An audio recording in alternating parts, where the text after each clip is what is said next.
In today's emergency episode, we're going to talk about some news surrounding the New Jersey Devils. So I have some more updates regarding the Team Canada scandal, and Jesper Bratt was named an all-star to replace the injured Jack Hughes. So we're going to cover some miscellaneous topics that involve the Devils. Buckle up, everybody. You're Locked On Devils, your daily podcast on the New Jersey Devils. Part of the Locked On Podcast Network, your team every day. Hi, this is Bryce Salvador, and you're Locked On Devils with Trey Matthews. Elliott scores! Oh, Stevens stepped up, nailed him. Brodor's got the puck. What a shot. The Devils win the Stanley Cup. Alrighty now, what is up, New Jersey? Welcome back to the Locked On Devils podcast here on the Locked On Network. I'm your host, college hockey play-by-play announcer, Devils writer for Pucks and Pitchforks, and also part-time credential media member, Trey Matthews. I hope you enjoyed the episode from earlier today in which I talked about the possibility of the New Jersey Devils reuniting with an old fan favorite, Adam Henrique, in a silly season discussion. Now, I'm going to be completely honest with you guys. I had no intent of publishing a second episode in the same day, but consider this an emergency episode because there's a lot of news surrounding the Devils the last few hours, and I feel like it is my obligation to share the information with you guys and give you guys my thoughts on the matter. And for tomorrow's episode, to help me celebrate number 800, I have a special guest lined up. It is Chico Resch. He is the color commentator for Matt Loughlin for the New Jersey Devils' airwaves. And not only that, he is a former Stanley Cup champion and a three-time NHL All-Star. So looking forward to my discussion with Chico, but that's for tomorrow. For today's episode, I'm going to give you guys an update regarding the 2018 Team Canada scandal. And then a little later, we'll talk about Jesper Bratt and what's going on with All-Star Weekend for the Devils. And then in the third and final segment, I have a special message for you guys because I feel like I need to show you a lot of appreciation. So it's going to be a little unorthodox what I'm going to do in the third segment, but I owe it to you guys. So once again, me discussing what's going on with Team Canada, it is strictly facts, and I'm going to do my best to put the puzzle together and try to keep the storylines in check so that way everyone is all caught up. So let's start off with the official post from TSN on X. So they said 4 NHLers, Carter Hart, Michael McLeod, Dylan Dubé, and Cal Foote have been directed to surrender to London police to be charged with sexual assault in connection with an alleged incident that occurred during a 2018 Hockey Canada event. Now, you're probably thinking to yourself, wait a minute, you said you did a full-fledged episode and also said that Michael McLeod and Cal Foote were connected to the matter. Well, yes, that is true. But the thing is remember, no names were released, but people were putting 2 and 2 together. So people had a good hunch as to which players will be surrendering to London, Ontario police, because Cal Foote and Michael McLeod, they were absent from a recent Devils practice, and it was later revealed by the organization that they were taking an indefinite leave of absence, quote unquote. And the same could be said for Carter Hart and also Dylan Dubé, who statement was a little bit different from the Calgary Flames. They said he had left the team due to mental reasons, and obviously we know that was complete crap, and we know what the situation is now. And there was another player playing in Switzerland by the name of Alex Formenton, who was actually the first player to surrender to London, Ontario police. So those were the 5 players to take indefinite leave of absences from their respective organizations. And people said that cannot be a coincidence because what do all 5 of those players have in common? They were all a part of that 2018 Team Canada unit. So people, once again, were just putting 2 and 2 together, and they said, most likely, when it becomes official, these are the names that are going to be released. So that post and that article just basically means is that it is now officially official. Here are the players involved with the scandal, and here's what they're going to be charged with. Now, Michael McLeod's lawyers put out this statement. So his lawyers are David Humphrey and Seth Weinstein. They said, "We are the lawyers representing Mike McLeod. We can now confirm that more than 5.5 years after Emmy's," so Emmy is the alleged victim in this case. Obviously, that is not her real name. This is just to keep her identity a secret. But digressing a little bit, Emmy's initial complaint to police, the London Police Service has charged Mike McLeod with sexual assault. Mr. McLeod denies any criminal wrongdoing. he will be pleading not guilty and will vigorously defend the case. None of the evidence has been presented, let alone tested in court. We ask the public to respect Mr. McLeod's privacy and his family's privacy because the matter is now before the court. We will not comment further at this time. Now, if you were wondering if the Devils would release a statement discussing the matter even further, well, more or less the same as to what they were saying a few days ago, courtesy of Ryan Novozinski. So still no detail from like Tom Fitzgerald or the rest of the organization. Now, people are saying like, how could Tom Fitzgerald sign Cal Foote when he knew about the 2018 Team Canada scandal? Well, here's the thing. Daniel Moya of the Hockey Writers put this out on the X app. He said, Cal's Foote agent previously said he was not involved, and that was the extent of what anyone knew.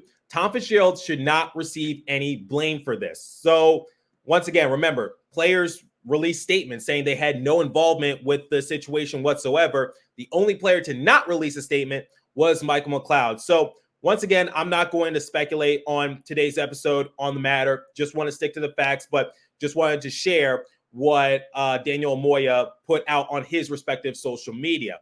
Now, Emily Kaplan, who is a hockey reporter for ESPN, she put this out on her respective social media page and said, I've heard that some of the players were directed by their lawyers not to tell their teams any details about potential charges. Not sure how this played out in Calgary, but something to keep in mind. So a lot of people have questions, and rightfully so. What's going to happen to these players? Because according to Rick Westhead of TSN, he said Gary Ellis, the former head of Toronto Police Services Sex Crimes Unit, told TSN in an interview that the players would be photographed, fingerprinted, and directed to sign an undertaking not to have contact with the alleged victim, either they report to police or at a subsequent date.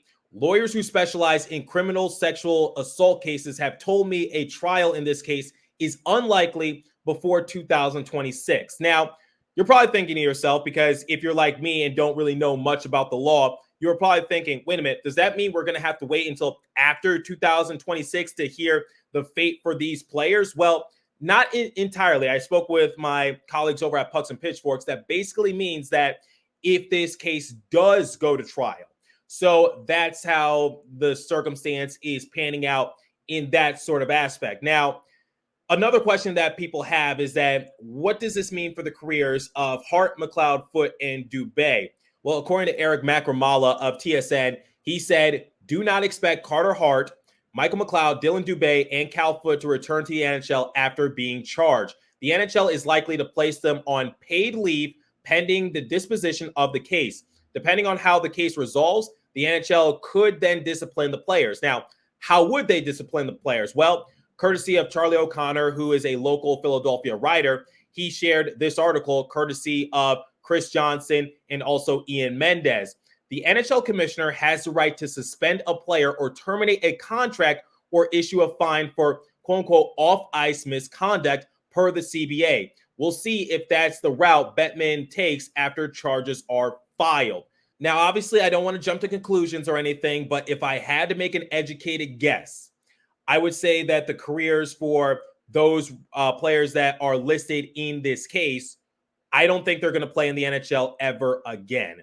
But that's just my hunch. That's my educated guess on the matter. Now, you're probably also thinking, well, how would the contracts pan out for all those players? Well, it's a lot easier than you think because all those players are pending RFAs. So once their contracts expire at the conclusion of this season, I think it would make things a little easier to deal with. So that's all the information I got for a time being. Obviously, I know it's a lot to take in and everyone has questions, including me, but keep in mind, this is certainly not going to be the end in which we hear updates on the matter.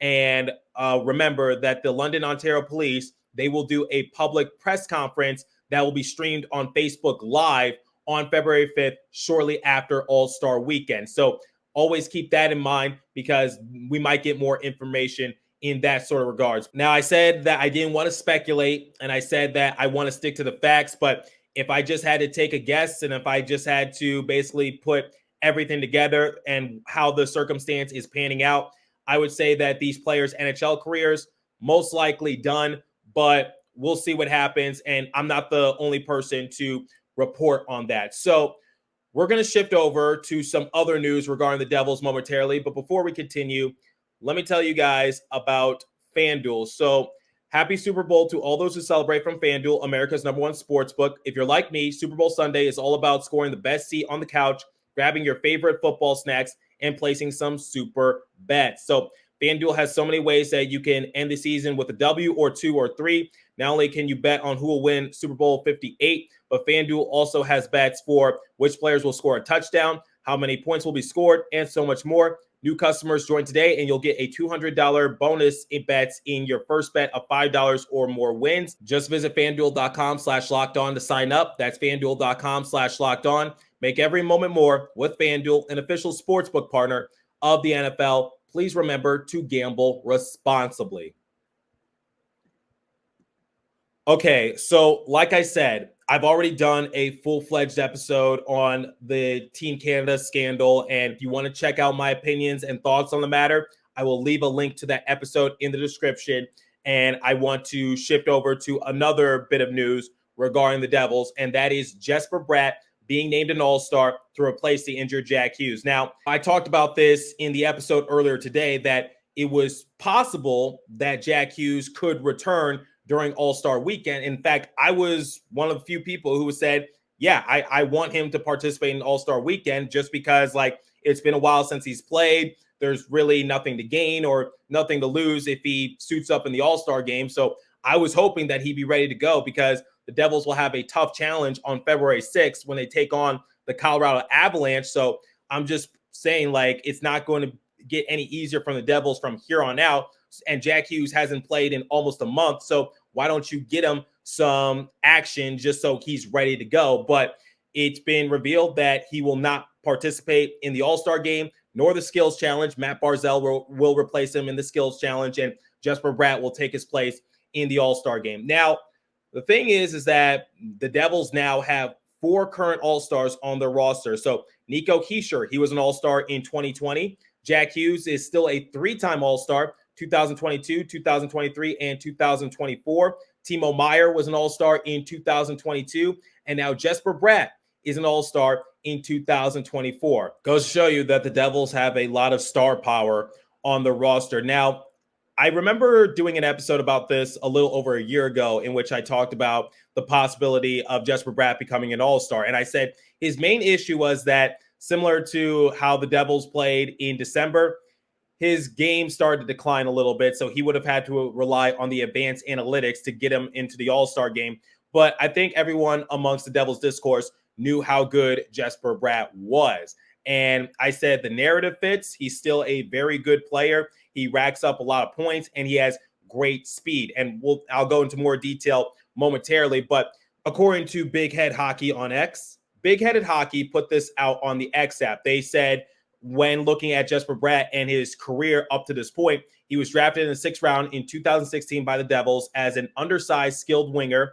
Another year in Sweden, comes over and makes roster straight out of training camp, becomes the lowest drafted teenager in 23 years to make the NHL, puts up 35 points in his rookie season. He exploded for 73 points during the 2021-2022 season, hit 73 points again last season, which solidified him a lengthy extension from Tom Fitzgerald. So Jesper Bratt wanted to bet on himself and show everyone that 2021-2022 wasn't a fluke and that he could do it consistently. This season, he took another step, on pace for 87 points, despite Jack Hughes missing a lot of the season. And now he is an NHL All-Star, one of the best stories in the league. I couldn't have narrated it any better, because when you want to look at underdog stories in sports, look no further than Jesper Bratt on the Devils roster, because 6th round draft pick, he had overcome so much, was undersized, and yet he overcomes every obstacle in his path. And I think another thing that I would have added into that post was that he signed a 1-year extension with the Devils at the conclusion of the 2021-2022 season, and it was about to go to the arbitration hearing. But before that hearing took place, they agreed on a 1-year extension because Bratt wanted to bet on himself and show everyone that he is capable of being a very good point per game player. And another thing is that he came out the gate strong on a lengthy point streak, slowed down in December, but I think everyone knew how valuable Jesper Bratt was. And his playoff performance wasn't really all that good, and people had their doubts, and people were wondering if the Devils would trade him away, because I think Elliot Friedman was saying that if the Devils and Jesper couldn't come to an agreement on a new contract, then I think the Devils wouldn't have any problem trading him away. And I actually believe that claim, just because I remember during Tom Fitzgerald's exit interview, he said that just because the Devils didn't have a first-round draft pick in the upcoming draft didn't mean that they wouldn't get one. So I said the only player that I think teams would be willing to give the Devils a first-round draft pick for was Jesper Bratt. Now, some people like to say that he's a streaky player. Sometimes he goes ice cold, and that is fair. Sometimes he does go ice cold, but Big Head Hockey also put this out on the X app. They said Jesper Bratt without Jack Hughes, 15 games, 6 goals, 11 points. So Devils have a record of 5-9-1. So they're missing a lot of star power. So it doesn't help that not only Jack Hughes is out, but Dougie Hamilton is out. Some depth pieces like Brendan Smith and Jonas Siegenthaler also out. So the Devils have never been fully healthy. So I don't think it's fair to put that sort of blame on Jesper Bratt's shoulders, because I think he's been doing a great job of carrying the load for the Devils. Now, the first go around when Jack Hughes went down with his injury, yes, he was pretty much non-existent. But once Jack Hughes came back, it felt like he got his superpower once again, because remember, peanut butter and jelly between Jesper Bratt and Jack Hughes, that small marketing gimmick. And then Jack Hughes goes down with another injury, and Jesper Bratt is on a point streak right now, and his production is still there. So another thing I want to factor in is that his impact is there, the narrative is there, and this season for Jesper Bratt, he has appeared in 47 games. He has 19 goals, 31 assists for a grand total of 50 points. And once again, he's on pace to net 87 points this year.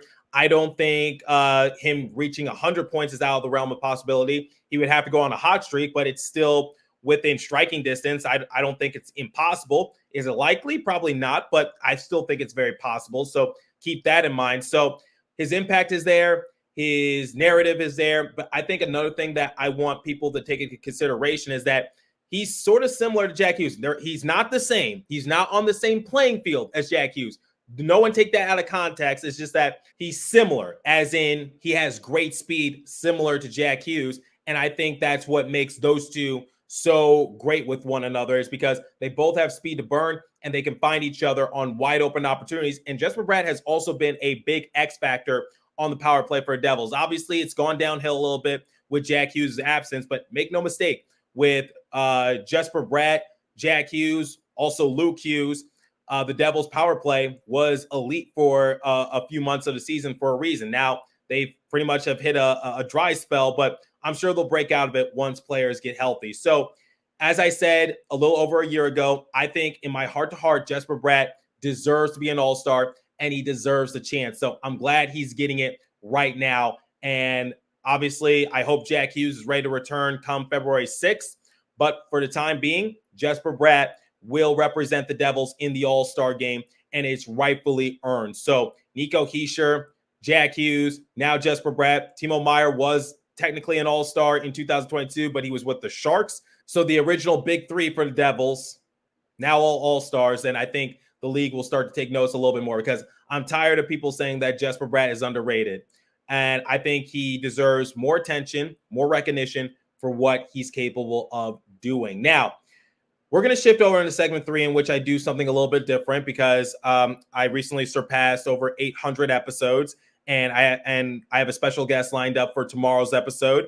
It is Chico Resch, and we're going to talk about his career as a Devils commentator, and also as a former Stanley Cup champion himself, 3-time NHL All-Star at the goalie position. So Chico and I had a great discussion, but I want to thank you guys for sticking by me these last few years and helping me reach 8 century marks of me hosting this show. Now, we'll get into that momentarily, but before we continue, let me tell you guys about Jase Medical, because I know we come to sports to escape from some of the crazy realities of life, but can we just talk a little bit about trying to prepare for real life events? So I can't imagine a more helpless feeling if any of my family members get sick while a supply chain issue kept them from life-saving medication they needed. thankfully we'll be okay with Jase Medical. The Jase case is a pack of 5 different antibiotics to treat a long list of bacterial illnesses, including UTIs, respiratory infections, sinuses, skin infections, among others. This stuff can happen to any of us, so visit jasemedical.com and complete your physician encounter. It'll be reviewed by a board-certified physician, and your medications will be dispensed by a licensed pharmacy at a fraction of the regular cost. It has never been more important to be prepared than today, so go to jasemedical.com and use the offer code LOCKEDON to get $20 off your order. And now, let's talk about a new partner, a part of the Locked On family, and that is Factor. So get started on your resolutions with Factor. So you're ready for the new year. Factor's ready-to-eat meal delivery takes the stress out of meal planning and sets you up for success in a new year. Skip the grocery stores, prep work, and cooking fatigue. Instead, get chef-crafted, dietitian-approved meals delivered right to your door with over 35 meals to choose per week, including options like keto, calorie smart, vegan, veggie, and more, plus over 55 weekly add-ons. You'll have a ton of nutrition and flavors options to kickstart your resolution. So forget frantic lunch preps and rush dinners. Factor's 2-minute meals are your secret weapon in the new year. Fuel up fast with restaurant quality meals, all delivered right to your door. Factor now offers loads of snacks and options like breakfast, smoothies, juices, snacks, and more to keep you going no matter what's going on in the schedule. So head to factormeals.com/LockedOnNHL50 and use the code LockedOnNHL50 to get 50% off. That's code LockedOnNHL50 at factormeals.com/LockedOnNHL50 to get 50% off. Okay, so to close out today's episode, like I said, this was sort of an emergency episode. I had no plans of posting another episode in the same day. Very rarely do that, but I want to thank you guys for sticking by me through this chaotic year, because I've been able to do a lot of great things, and it doesn't happen without your guys' support. So I know things are hectic with the Devils right now. It's been up and down. They've been dealing with injuries. Obviously, you got some players in the news for wrong reasons. And I know the Devils aren't really where they want to be in the standings, but I assure you, things are going to get better with time. So I want everyone to just come together and just basically support one another, because I think that's what we all need right now. So like I said, it hasn't been the easiest of times to be a Devils fan for right now, for more reasons than one. But I think everyone should just, once again, come together and know why we are all connected in the first place, which is our love for the Devils. So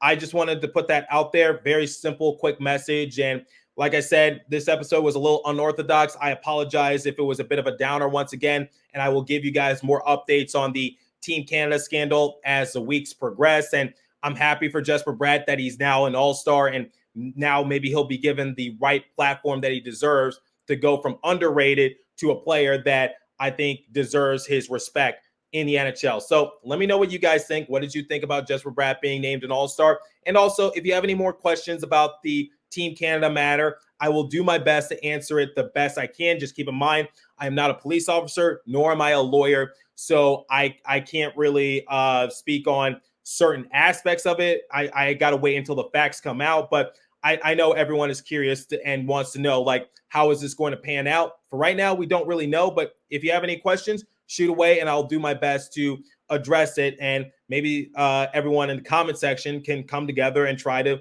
answer questions that might pop up. So as for today's episode, that's what I'm have for you. So continue to stay safe. Have a wonderful day, New Jersey. Go Devils. I'll catch you guys in the next episode, in which I talk to Chico Resch. Thanks for listening once again.